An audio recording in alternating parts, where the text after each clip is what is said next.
मेरा बाबर आजम से कोई ताल्लुक नहीं है और ना था। अगर मीडिया में किसी भी किस्म की कोई भी वीडियो चलाएं तो वो मेरी मर्जी के खिलाफ है।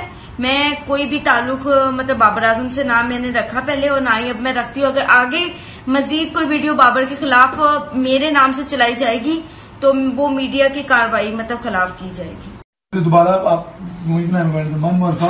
हमजा मुख्तार अहमद फ्लैट नंबर 100 लाहौर की रिहायशों मैंने एक दरखास्त थाना नसीराबाद में बाबर आजम व मोहम्मद आजम के खिलाफ दी हुई है, जो सरासर झूठ और बदनीति पर मबनी है। बाबर आजम और मैं पुराने महल्लेदार थे, लेकिन अब मैंने वो इलाका तकरीबन 3 साल से छोड़ दिया हुआ है। मैं अपने कुछ दोस्तों के कहने पर बाबर आजम को तंग करने की खातिर थाना नसीराबाद में दरखास्त दी थी। दरखास्त की मंदरजात सरासर झूठ और नीति पर मबनी है। बाबर आजम का मेरे साथ किसी किस्म का कोई ताल्लुक ना पहले था और ना आज है। मैं कुछ दोस्तों के कहने पर जिनका ताल्लुक नाम नहाद मीडिया से है, उनकी बातों में आ गई थी। ये मैंने इसलिए लिखवाया क्योंकि मीडिया वाले ऐसे नहीं करते, वो सब ड्रामे ही होंगे ना। वो सब मुझे इस्तेमाल करना चाहते थे और बाबर आजम के नाम से फायदा हासिल करके झूठी शोहरत हासिल करना चाहते थे। लेकिन अब मेरा जमीन मुझे ये सब गलत काम करने से रोक रहा है, लिहाजा मैं अपनी दरखास्त वापस लेती हूँ।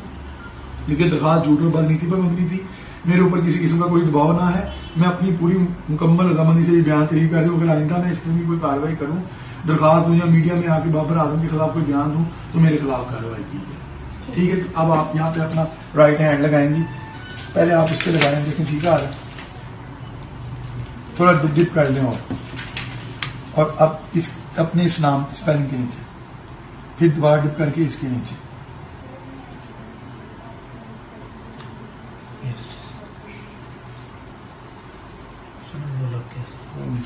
अब इसी तरह इसी स्टैंड को भी दोबारा लगा लें प्लीज। हाथ में ऊपर से लगाइएगा ताकि वो फैले ना।